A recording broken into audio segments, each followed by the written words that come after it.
দর্শক, আমি যেখানে রয়েছি এখন দফায় দফায় সংঘর্ষ চলতেছে চট্টগ্রাম বর্ধমানের মোড়ে। দফায় দফায় সংঘর্ষ চলতেছে ছাত্রলীগের সাথে এবং পুলিশের সাথে দফায় দফায় সংঘর্ষ। এবং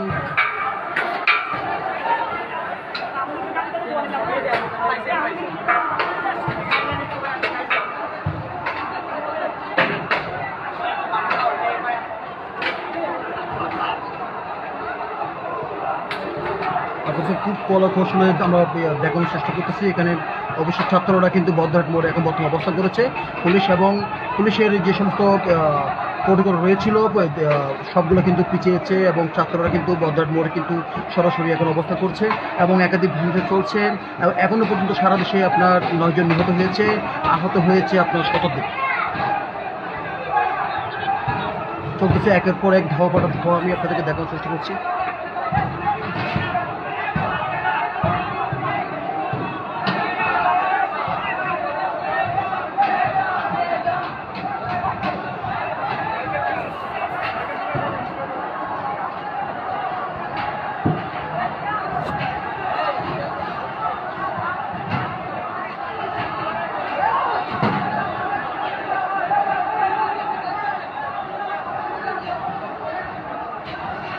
খুবই ভয়াবহ অবস্থা কিন্তু চট্টগ্রাম বদ্রহাটে রওনাকেতে পরিণত হয়েছে চট্টগ্রাম বদ্রহাট।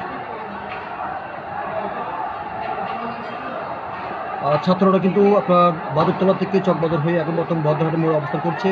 তারা পুলিশের যে সমস্ত দল প্রোটোকল রয়েছে এবং সেনাবাহিনীর যে সমস্ত আপনার গাড়ি রয়েছিল সবগুলো কিন্তু একের পর এক কিন্তু খাবার চলে গেছে। এখানে আহত হয়েছে শতাধিকের উপরে। যারা আহত হয়েছে আহত ব্যক্তি সবাইকে কিন্তু চট্টগ্রাম মেডিকেল হাসপাতালে ভর্তি করানো হয়েছে।